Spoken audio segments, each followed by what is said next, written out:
Virginie Calmels, bonjour. Bonjour Nicolas. Bienvenue, présidente fondatrice de Futurae, l'école des industries créatives et du marketing digital à Boulogne-Billancourt. Ça se passe comment cette année-là, cette année de dingue? On a la chance d'avoir des petits modules. On a fait le choix de la proximité de l'accompagnement, donc des petites classes. Et du coup, on a aussi la chance d'être un enseignement technique, les métiers du numérique. Possible. Et donc, on a le droit d'accueillir nos étudiants, pas malheureusement toute la semaine, parce qu'ils ont des moments où ils sont plus de 80 sur des smart modules. Mais en revanche, dans les enseignements techniques, ils sont moins de 10 et on peut l'avoir en présentiel. Donc, nous, on a des étudiants heureux, mais on pense à tous les étudiants malheureux qui sont à la fac et qui sont aujourd'hui une vraie préoccupation, je crois, pour notre pays.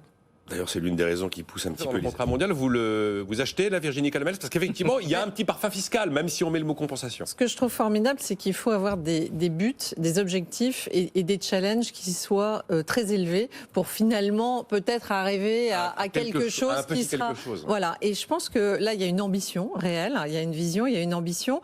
Et on est surtout en plein dans l'air du temps. Moi, ce qui me frappe aujourd'hui, à la tête d'une école des industries créatives, donc c'est des gens qui viennent se former sur du jeu vidéo, sur de l'animation 3D ou sur du marketing digital, le projet de l'école, c'est un projet de développement durable. Ils ont choisi la protection des animaux avec la défense du lynx, ils ont choisi la protection du littoral et des plages.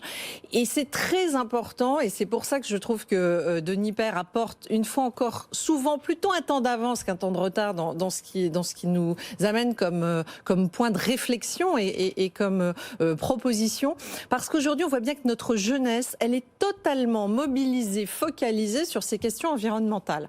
Et évidemment qu'il ne faut pas tomber dans les affres politiciennes où évidemment c'est de la récupération parce qu'on a appelé des partis écologistes qui en fait sont des partis de gauche avec une dominante de défense de l'environnement. Et moi je trouve ça très intéressant que ça vienne justement d'un chef d'entreprise plutôt teinté libéral et une fois encore qui connaît la mondialisation et qui sait de quoi il parle, d'apporter une vision sur cette notion clé.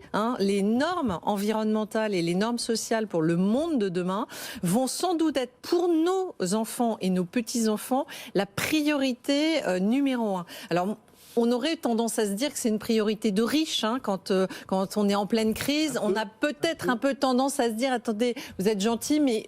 Parlons on peut dire à des Chinois et des Indiens, on s'est gavé de pétrole pendant 40 ans, mais vous n'avez pas le droit. Non, mais Nicolas, je suis d'accord avec vous, c'est-à-dire que ça peut apparaître comme aujourd'hui une préoccupation de riches et voire un peu décalée par rapport à la crise actuelle que nous vivons. Néanmoins, là encore, voyons loin, parce qu'à force de gouverner à la petite semaine et d'avoir des visions ultra court-termistes, eh bien malheureusement, nos classes moyennes et les gens qui souffrent sur la planète vont souffrir encore davantage. Donc je trouve que c'est une contribution au débat parfois sur laquelle j'adhère pas à 100%, mais qui me semble vraiment intéressante, et tant mieux qu'on ait cette contribution et qu'on puisse en parler aujourd'hui. Ludovic Subran, Le Monde.